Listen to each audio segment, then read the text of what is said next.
नमस्कार दोस्तों, मैं राजीव खन्ना स्वागत करता हूं आपका ब्रिजेश यदुवंशी मैथ क्लासेस पर। दोस्तों, जैसा कि आपको पता है, रोज हम हिंदी की महत्वपूर्ण क्लास पढ़ते हैं। तो आज जो हम पढ़ेंगे दोस्तों, समास का दूसरा भाग पढ़ेंगे। पहला भाग हम समास का कल पढ़ चुके थे, जिसके अंदर मैंने समास से रिलेटिव जो भी अच्छी अच्छी बातें थीं, जो परीक्षा के लिहाज से ज़रूरी हैं या फिर जो आपको समझना ज़रूरी है, वो सारी बातें मैंने आपको बताई थी। जिसमें मैंने बताया था, समास की परिभाषा बताई थी, सामासिक पद, समस्त पद, ब्याज किसे कहते हैं, विग्रह किसे कहते हैं, ये सारी बातें मैंने आपको बता दी थी। और साथ ही साथ मैंने आपको बताया था प्रधानता के आधार पर समास के भेद। तो 6 प्रकार के भेद मैंने बताए थे, पूर्व पद प्रधान, उत्तर पद प्रधान, ये सारी बातें हम कर चुके थे। और किस तरीके से इनको याद किया जा सकता है, ये भी मैंने आपको बताया था।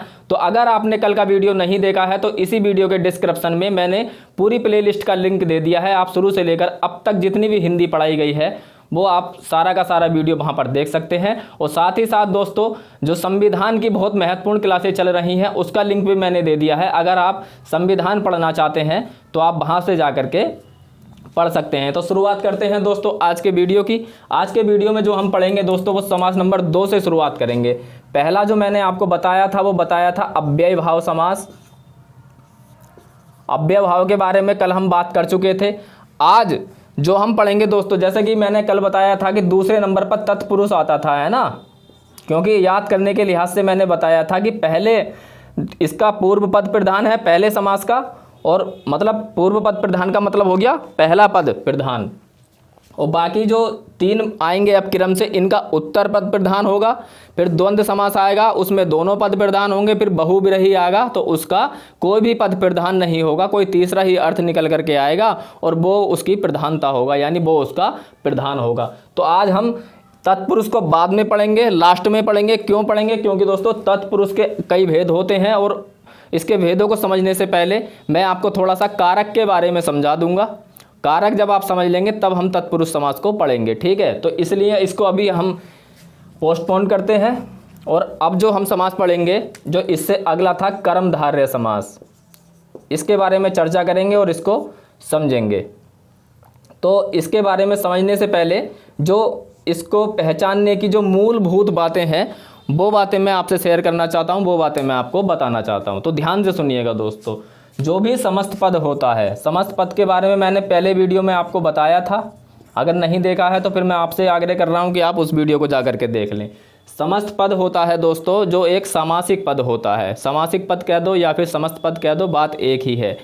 उस सामासिक पद के ही विग्रह होते हैं। 2 या 2 से अधिक शब्दों से जो मिलकर बना होता है, जो समास के नियमों से बना हुआ एक शब्द होता है, उसको हम समस्त पद कहते हैं, ठीक है। अब देखो, समस्त पद की अगर मैं बात करूं तो समस्त पद की जैसे कि इसमें 2 पद होंगे, है ना। मूलतः 2 ही पद होते हैं, ये बात मैं आपको कल बता चुका था। तो इसके समस्त पद में यानी पूर्व पद एवं उत्तर पद, बात आप ध्यान से समझना, ये दोनों पदों की बात चल रही है। पूर्व पद एवं उत्तर पद में जो संबंध होगा ना, इसकी पहले परिभाषा आप लिख लेना जैसे जैसे मैं बोल रहा हूं। पूर्व पद एवं उत्तर पद में विशेषण विशेष्य का संबंध होगा या उपमान और उपमेय का संबंध होगा। तो इसमें क्या क्या संबंध होगा दोस्तों? दोनों में जो संबंध होगा वो होगा विशेषण, विशेषण और विशेष्य क्या, या तो ये संबंध हो सकता है, या फिर जो दूसरा संबंध हो सकता है वो हो सकता है आपका उपमान और उपमेय का, ठीक है। ये दोनों संबंध आपको इसी समास के अंदर देखने मिलेंगे। मैं भी समझाऊंगा कि ये किस तरीके का संबंध है और कैसे हम इसकी पहचान करेंगे। अभी थोड़ा सा पैसेंस बना के रखें, पहले ये परिभाषा लिख लें जो मैं बता रहा हूं कि समस्त पद में, समस्त पद किसका? कर्मधारय समास का जो समस्त पद होगा उसका पूर्व पद एवं उत्तर पद में जो संबंध होगा वो विशेषण विशेष्य का, उपमान और उपमेय का होगा। फिर दूसरी बात, इसका आपसे पूछ लिया जाता है कि कौन सा पद प्रधान होता है। तो ये मैं आपको कल भी बता चुका था, आज भी बता रहा हूं कि उसका उत्तर पद प्रधान होता है। उत्तर पद प्रधान होता है ना। उत्तर पद मतलब दूसरा पद प्रधान होता है। फिर दूसरी बात, जब इसका आप विग्रह करेंगे, ये काम की बातें हैं दोस्तों, नोट करते चलना। जब भी आप इसका विग्रह करेंगे तो इसमें जो मतलब बीच के जो शब्द होंगे, है ना, विभक्ति जिसको मैंने बताया था कल के वीडियो में, मैंने ये सारी बातें बता रखी हैं। तो विग्रह करने के बाद इसकी विभक्ति जो होगी, जो इसके बीच के शब्द होंगे वो होंगे के समान। के समान होगा, या मतलब तुलना वाली जो बात होगी, के समान, के रूपी, इस तरह की बात जो होगी ना, तो इसकी विभक्ति जो होगी ना के समान से होगी, या फिर है जो, ये दोनों आएंगे। कैसे आएंगे अभी समझाते हैं। विशेषण विशेष्य, उपमान और उपमेय का संबंध कैसे होगा, के समान और है जो, ये बीच में कैसे आएगा, है ना, ये अभी समझेंगे, उदाहरण के साथ समझेंगे। तो अगर ये आपने स्क्रीनशॉट लेना चाहो तो स्क्रीनशॉट ले लो, वरना आप अपनी लैंग्वेज में अपने तरीके से नोट करना चाहो तो जैसे जैसे मैंने बोला है उस तरीके से आप लिख लेते हैं। ठीक है, अब चलो बढ़ते हैं आगे, और आगे बढ़ने के बाद हम लेते हैं इसके उदाहरण कर्मधारय समास के। इतना तो आपने समझ ही लिया। क्या, एक बार रिवीजन कर लेते हैं कि उत्तर पद प्रधान होगा, इसके दोनों पदों में यानी पूर्व पद और उत्तर पद में विशेषण विशेष्य का संबंध होगा या उपमान उपमेय का संबंध होगा, और जब इसका विग्रह करेंगे तो बीच में जो शब्द आएंगे वो आएगा है जो या फिर के समान, इस तरह के आएंगे। अब देखो मैंने यहाँ पर एक उदाहरण लिखा, क्या लिखा, महापुरुष, महापुरुष लिखा। अब इसमें जो है दो बातें क्लियर हो जाएंगी, या तो इसमें विशेषण विशेष्य का संबंध होगा या उपमान उपमेय का संबंध होगा, और जब हम इसके टुकड़े करेंगे है जो आएगा या फिर के समान आएगा, है ना। देखो अब इसके टुकड़े करते हैं। सबसे पहली बात तो मतलब इसका विग्रह करते हैं। तो जैसे ही आप विग्रह करेंगे ना, तो जो मैंने अभी थोड़ी देर पहले समझाया था, विग्रह करने के बाद बीच में जो शब्द आएंगे, तो महा का मतलब होता है महान, तो इसमें आ जाएगा महान है जो पुरुष। महान है जो पुरुष, उसको क्या कहते हैं, महापुरुष, है ना। महान है जो पुरुष, उसे क्या कहते हैं, महापुरुष। तो बीच में आपने देखा है जो आ गया, पहली बात क्लियर हो गई। अब देखते हैं दोस्तों, इसमें दो पद हैं, महान और पुरुष। अगर हम इसका विग्रह करते हैं तो महान और पुरुष। अब पुरुष क्या है दोस्तों और महा क्या है ना, ये दो बातें क्लियर हो करनी है हमें अभी। तो देखो विशेषण विशेष्य का संबंध है इसमें। कैसे दोस्तों, जिस व्यक्ति की, जिस वस्तु की हम तारीफ कर रहे होते हैं, है ना, या जिसका हम नाम ले रहे होते हैं, जिसकी विशेषता बता रहे होते हैं, तो वो तो होता है विशेष्य, जिसकी विशेषता बताई जाती है। यहाँ पर किसकी विशेषता बताई जा रही है, पुरुष की विशेषता बताई जा रही है कि पुरुष महान है ना, महान है जो पुरुष। तो ये तो हो गया दोस्तों विशेष्य, जिसकी विशेषता बताते हैं वो तो हो जाता है विशेष्य। जिस शब्द से या जिससे उसकी विशेषता बताई जाती है वो होता है विशेषण। अब ये तो हो गया विशेष्य, है ना, जो कर्ता होता है उसको कहते हैं विशेष्य, पहली बात। अब इसकी विशेषता किससे बताई जा रही है, महा से बताई जा रही है, यानी महान से बताई जा रही है। तो महान क्या है, इसकी विशेषता है, तो ये क्या हो गया विशेषण। तो विशेषण और विशेष्य का संबंध आपको इसमें देखने को मिल गया। पुरुष तो है कर्ता, विशेष्य पुरुष तो है, लेकिन कैसा है, महान है, और यही तो इसकी विशेषता है। और विशेषता को हम क्या कहते हैं, विशेषण, और जिसकी विशेषता बताई जा रही होती है उसको कहते हैं विशेष्य। ठीक है, तो ये संबंध आपको इसमें देखने मिल गया। और जो दूसरी बात है जो बीच में आएगा वो भी इसमें आ गया, और इसका उत्तर पद प्रधान होता, मतलब इसमें महा प्रधान है, वो सॉरी पुरुष इसमें प्रधान है, क्योंकि उत्तर पद क्या होता है, दूसरा पद, तो पुरुष क्या है, प्रधान है ना। अब इसका एक दो उदाहरण और ले लेते हैं, थोड़ा सा आपको समझाने के लिए थोड़ा इम्पोर्टेंट हो जाता है। जैसे एक शब्द मैंने यहाँ पर लिखा अधमरा। अब मरा हुआ है ना, अधमरा, आधा मरा है जो, है ना, आधा है जो मरा, इस तरीके से आधा है जो मरा। तो ये क्या है, ये तो हो गया दोस्तों विशेष्य, ये विशेष्य हो गया और ये हो गया विशेषण। भाई मरा है ये तो क्लियर है, लेकिन इसकी विशेषता क्या है, आधा मरा है, तो ये हो गया विशेषण। तो विशेष से विशेषण का संबंध यहाँ भी आपने को देखने को मिल गया, और है जो भी बीच में हो गया, आधा है जो मरा, है ना, ये भी क्लियर हो गया। तो इस तरीके से आप इसकी पहचान कर सकते हैं। अब एक शब्द मैं यहाँ पर लिखता हूँ, कमल चरण, कमल चरण, अब देखो दोस्तों के समान कैसे आएगा, है ना। अभी तक तो है जो बीच में आ रहा था, अब देखो के समान बीच में कैसे आएगा। कमल के समान चरण, इसमें यानी कमल है जो चरण, कमल है जो चरण हम नहीं कर सकते, क्योंकि कमल कभी चरण नहीं होता। चरण मतलब पैर, है ना। कमल कभी भी चरण नहीं होता, मतलब यहाँ पर विशेषता नहीं बताई जा रही है कि आप कहोगे कि चरणों की जो मतलब एक तरीके से मतलब इसमें उपमान दिया जा रहा है, इसमें तुलना की जा रही है, ठीक है। अब देखो कमल चरण, अब कमल तो चरण नहीं हो सकते, ना ही चरण कमल हो सकते, दोनों अलग अलग हैं, लेकिन चरणों की तुलना हो रही है। कैसे हो रही है ये आप समझो। कमल के समान चरण, कमल के समान चरण है, कमल है जो चरण ये नहीं आएगा। ये तो आप खुद ही इतना सेंस लगा सकते हैं कि कमल चरण नहीं हो सकते, चरण कमल नहीं हो सकते, है ना। अधमरा हो सकता था, अधमरा हो सकता था, आपने कई बार ये शब्द सुना भी होगा, अधमरा हो सकता था। महापुरुष भी हो सकता था, पुरुष महान हो सकता है।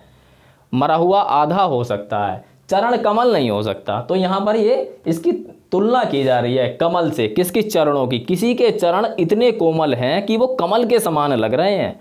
तो दोस्तों जो हमारे प्रत्यक्ष होता है, प्रत्यक्ष जो सामने होता है, जिसकी हम तुलना कर रहे होते हैं, जो सामने खड़ा है, जो हम देख रहे हैं, वो तो होता है दोस्तों उपमेय। और जिससे तुलना हो रही होती है, जो अप्रत्यक्ष होता है, जो दूर होता है, उसे हम कहते हैं उपमान। तो देखा आपने, दोनों यहां पर मिल गए, उपमान और उपमेय, और बीच में क्या आ गया? के समान, जो कि इसकी सबसे बड़ी पहचान थी, है ना। तो आपको कर्मधारय समास बहुत अच्छे से समझ में आ रहा होगा। दोस्तों हमारे चैनल का एक रूल है कि हम कोई भी सब्जेक्ट अगर लें तो उसमें दो चीज़ों का विशेष ध्यान रखें। पहला तो ध्यान यही रखा जाएगा कि हम ये ना समझें कि जो भी स्टूडेंट्स हमारे सामने हैं, जो भी हमसे पढ़ रहे हैं, उनसे सब ही आता है। हम ये समझ के पढ़ाते हैं कि जो भी स्टूडेंट्स हमसे पढ़ रहे हैं, विद्यार्थी छात्र छात्राएं, वो शायद न्यू भी हो सकते हैं, तो उन्हें बारीकी से समझाया जाए, बिल्कुल डिटेल में जाके समझाया जाए। भले ही 5 मिनट एक्स्ट्रा चले जाएं, कोई दिक्कत नहीं है, लेकिन 5 मिनट के चक्कर में 5 साल खराब ना हो, तो ये हमारी प्राथमिकता रहती है। फिर दूसरी बात इसी में क्या है कि अगर कोई सब्जेक्ट हमने शुरू किया है तो दोस्तों वो पूरा पढ़ाया जाएगा, चाहे उसको एक बच्चा देखे फिर या उसको 1000 बच्चे देखें। इससे क्या होगा दोस्तों, आपने देखा होगा कई यूट्यूब चैनल ऐसे हैं 2-2 घंटे में क्लासें ख़त्म कर देते हैं, 3-3 घंटे में क्लासें ख़त्म कर देते हैं। तो आप खुद सोचो दोस्तों, वो आपको कितना गुमराह करते हैं। क्या 3 घंटे में पूरा जो हिंदी का सिलेबस है या मैथ का है या किसी भी सब्जेक्ट का, क्या वो ख़त्म हो सकता है? नहीं हो सकता। ये सब गुमराह वाली बातें होती हैं। या फिर 4 क्लासें पढ़ाई, फिर उसके बाद में टीचर ही गायब, कोई दूसरा सब्जेक्ट लेकर के आ गया, इस पर तो बच्चे ही नहीं आए, हम दूसरा पढ़ाते हैं। तो ऐसा हमारे चैनल पर नहीं होता। हम एक एक बच्चे को ध्यान में रख के दोस्तों तैयारी कराते हैं। पहली बात क्या होती है, बिल्कुल बेसिक से पढ़ाना है, जड़ से पढ़ाना है, चाहे वो नया है या पुराना है। भाई अगर पुराना है, पढ़ा हुआ है, तो उसका रिवीजन हो जाएगा, और जो नया है उसको अच्छे से समझ में आ जाएगा। और पूरा ही पढ़ाएंगे चैप्टर, चाहे एक बच्चा देखे या 1000 बच्चे देखें। तो इसलिए दोस्तों थोड़ा सा अगर एक्स्ट्रा समय लग जाए 2-4 मिनट का, तो आप बिल्कुल टेंशन मत लेना, बिल्कुल भी, है ना। आप थोड़ा पढ़ के देखना, पहले मज़ा आए तभी आप जो है रुकना। तो कमल के समान चरण, तो ये हो गया उपमान, ये हो गया उपमेय, ठीक। अब इसका एक एग्जाम्पल और ले लेते हैं, जैसा कि हमने विशेषण विशेष्य के लिए थे। जैसे प्राण प्रिय लेते हैं, प्राण प्रिय, कोई आपको कितना प्यारा लग सकता है। प्रिय का मतलब प्यारा ही तो है। कोई आपको कितना प्यारा लग सकता है, अपनी जान से ज़्यादा तो नहीं, है ना। तो प्राण प्रिय मतलब प्राणों के समान, प्राणों के समान प्यारा। प्राण मतलब ये माना गया है कि आदमी सबसे ज़्यादा अपने आप से प्यार करता है, अपने प्राणों से प्यार करता है, ठीक है। तो इसलिए अगर कोई प्रिय हो सकता है तो हमारे प्राण के बराबर हो सकता है। तो प्रिय तो है, लेकिन किसके समान है? प्राणों के। तो प्राण के समान प्रिय, ठीक है। तो के समान यहां पर आ गया। अब जो प्रिय है वो प्राण नहीं हो सकते, क्योंकि प्राण तो आपके अंदर है, और जो प्राण है वो प्रिय नहीं हो सकते, क्योंकि प्राण आपके अंदर है, प्रिय अलग है, ठीक है दोस्तों। जैसा कि मैंने अभी बार बार बता रहा हूं कि पुरुष महान हो सकता था, मरा हुआ आधा हो सकता था, लेकिन प्रिय प्राण नहीं हो सकता, प्राण प्रिय नहीं हो सकता। इसलिए यहाँ पर एक दूसरे की तुलना की जाती है, उपमेय दी जाती है, उपमान दिया जाता है। ठीक है, तो ये क्या हो गया दोस्तों, उपमेय। क्योंकि जिसके बारे में चर्चा चल रही है, जो हमारे सामने है, जिसकी हम तारीफ कर रहे हैं, वो होता है उपमेय। और जिससे तुलना हो रही होती है वो होता है उपमान। जैसे कि अगर मैं कह दूं, या आपके सामने कोई चेहरा है, कोई खूबसूरत सा चेहरा आपके सामने है, और आपने कहा कि इसका चेहरा चांद के समान है ना, आपने कहा कि इसका चेहरा चांद के समान है, तो चेहरा जो आपके सामने है वो तो हो गया उपमेय, और आपने इसकी तुलना चांद से की तो चांद क्या हो गया, उपमान। तो यही सेंस यहाँ पर है दोस्तों। भाई प्रिय तो है, ये तो है उपमान, लेकिन किसके समान है, प्राण के समान है, तो प्राण हो गया उपमान। तो इस तरीके के शब्द जो मिलेंगे तुलना वाले, चाहे वो विशेषण विशेष्य हो, चाहे वो उपमान उपमेय हो, ये सारे मिलेंगे कर्मधारय में। है जो बीच में आएगा या के समान बीच में आएगा। इसके 4-5 एग्जाम्पल मैं आपको और लिखवा देता हूँ, जिससे कि चीज़ें क्लियर हो जाएंगी। अब आप तुरंत करना है ना, ये आपको समझ में आ गया होगा, तुरंत करना। देखो जैसे मैं यहाँ पर लिख देता हूँ चंद्रमुख। अब इसको आप आराम से तोड़ लोगे, है ना। चंद्र के समान मुख, चंद्र के समान मुख। और दूसरा ले लेते हैं हम मृगनयन,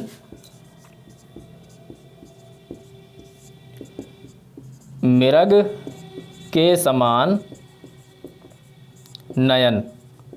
भाई ये तो आपको समझ में आ गया होगा, चंद्रमुख, चंद्र के समान मुख, जो मैं अभी आपको एग्जांपल दे रहा था, देखो वही वाला आ गया, चंद्रमुख, चंद्र के समान मुख, किसी का मुख चांद के समान है, तो ये उपमेय, ये उपमान। अब मृग नयन क्या है दोस्तों, नयन माने आंखें होता है, मृग माने हिरन होती हैं। तो आपने देखा होगा हिरन की आंखें बहुत सुंदर होती हैं। अगर किसी की आंखें हमें बहुत ज़्यादा सुंदर लग रही हैं तो हम उसकी तुलना करेंगे हिरन से कि इसकी आंखें हिरन के समान है, तो मृग नयन, मृग नयन ही ना बोलते हैं। कोई अगर अच्छी मतलब आंखों वाली लड़की है या लड़का है तो हम उसकी आंखों की जो तुलना करते हैं हिरन से करते हैं। मृग नयन मतलब मृग के समान नयन, नयन तो है, उपमेय तो है, लेकिन किसके समान है, मृग के समान, तो मृग यहाँ पर उपमान हो गया। ठीक है, और दे लगते हैं लाल मणि, लाल मणि, तो ये क्या हो जाएगा, लाल है जो मणि, मणि तो है, विशेषता क्या है इसकी, लाल है।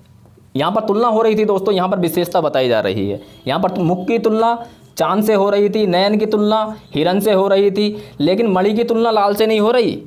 मणि को खुद बताया जा रहा है, उसकी विशेषता बताई जा रही है कि मणि लाल है, लाल है जो मणि। ठीक है, ये दोनों जो आएंगे ना, इस तरीके के शब्द दोनों प्रकार के, या तो तुलना हो रही होगी या विशेषता बताई जा रही होगी। तुलना में उपमान उपमेय का संबंध होगा और विशेषता में विशेषण विशेष्य का संबंध होगा। ये सारे के सारे कर्मधारय में आएंगे, है ना। तो दोनों आपको देखने को मिल रहे हैं यहाँ पर। और महादेव, देव तो है लेकिन कैसा है, महान है, तो महान है जो, ये ठीक वैसा ही है जैसा भी मैंने महापुरुष बताया था। देव तो है लेकिन कैसा है, महान है। देव की विशेषता क्या है, महान। और परमानंद, तो इसे हम कैसे लिखते हैं, परम है जो आनंद, परम है जो आनंद। ठीक है दोस्तों, अब देखो आनंद तो है, आनंद की विशेषता क्या है, आनंद तो हर तरीके से आ सकता है ना, लेकिन एक जो वो ये स्पेशल आनंद है क्योंकि परम है। इसकी विशेषता क्या है इस आनंद की, ये परम है। तो ये विशेषण, ये विशेष्य है, ये विशेष्य, ये विशेषण, ये विशेष्य, ये विशेषण, ये विशेष्य, ये विशेषण, लेकिन ये उपमेय, ये उपमान, ये उपमेय, ये उपमान। यहाँ तुलना हो रही है और यहाँ पर विशेषता बताई जा रही है। जहाँ विशेषता बताई जाती है वहाँ पर है जो आता है, और जहाँ पर तुलना हो रही है तो तुलना तो के समान से ही होती है ना, उसके समान, है ना, आपने देखा भी होगा। तो तुलना वाले या फिर विशेषण वाले जो शब्द आएंगे वो सारे के सारे कर्मधारय समास में आएंगे। आज के बाद आपसे कर्मधारय समास का एक भी प्रश्न गलत नहीं होगा, अगर आपने यहाँ पर पढ़ के थोड़ा सा घर पे रिवीजन कर लिया। एक बार वीडियो और देख लेना, या फिर कोई ढंगी सी किताब लेकर के ना आप उसमें लगा के देखना, आपको सारे ऐसे शब्द मिलेंगे। ये बस थोड़ा सा ध्यान रखना। अब चलते हैं दोस्तों अगले समास की तरफ। अगला जो समास था वो होता है हमारा द्विगु समास। ये आपको समझ में आ गया। अब द्विगु समास ले लेते हैं।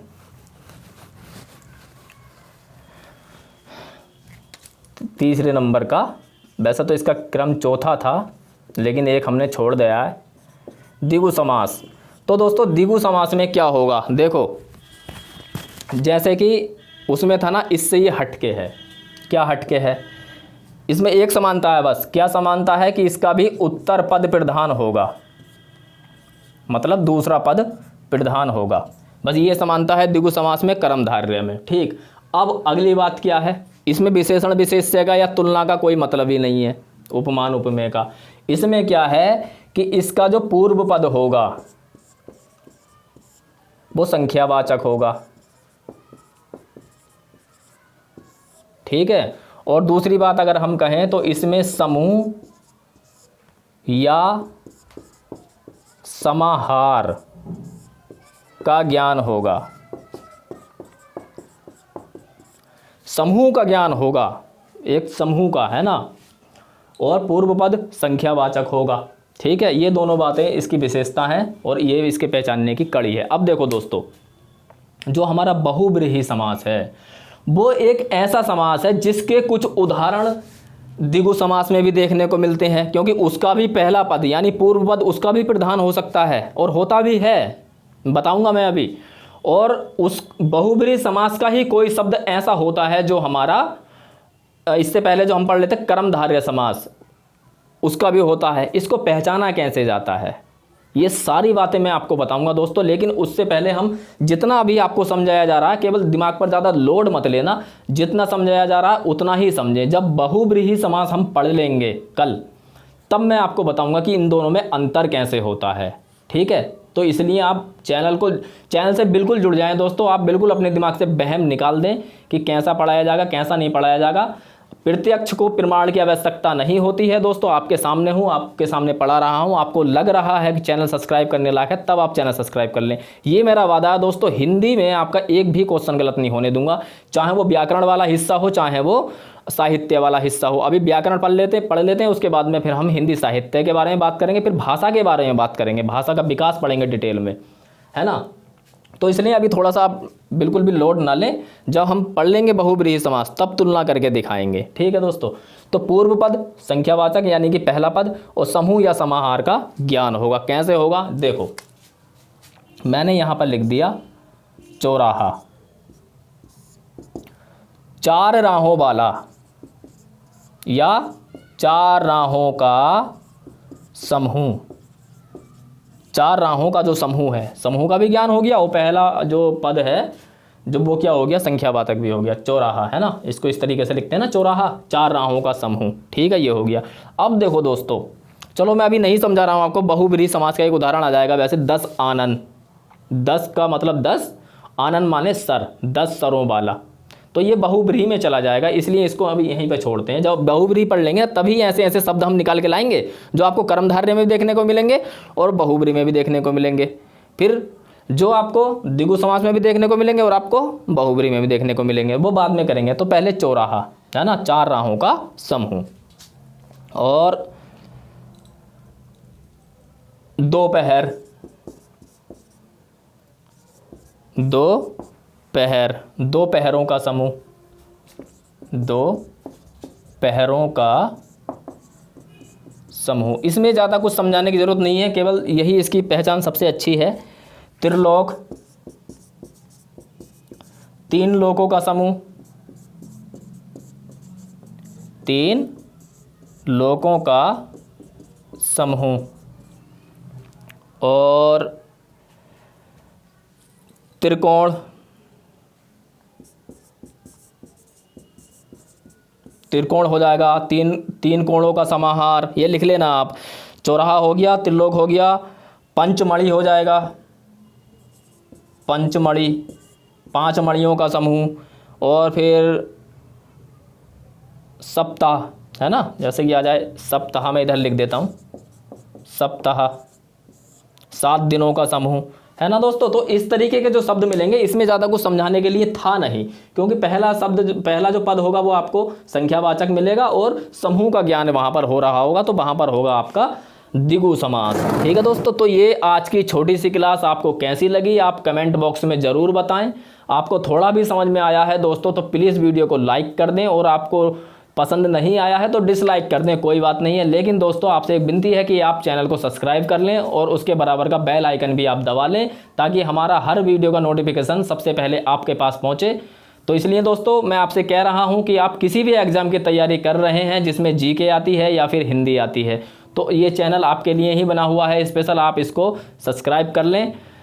हिंदी की सारी जब तक पूरा ना पढ़ा देंगे पूरा हिंदी, तब तक दोस्तों हम रुकेंगे नहीं, चाहे आप 1 देखो या 1000 देखो, जो मैंने अभी थोड़ी देर पहले बताया था। अभी जीके में संविधान चल रहा है, फिर उसके बाद में जैसे आपकी इच्छा होगी, जैसा ऊपर वाले की इच्छा होगी वैसे बढ़ेंगे। इतिहास, भूगोल या फिर और भी जो चैप्टर हैं, अर्थव्यवस्था वगैरह, जो आप देखना चाहें, जो आप पसंद करना चाहें वो करेंगे। तो चलिए दोस्तों मिलते हैं अगली वीडियो में, तब तक के लिए नमस्कार।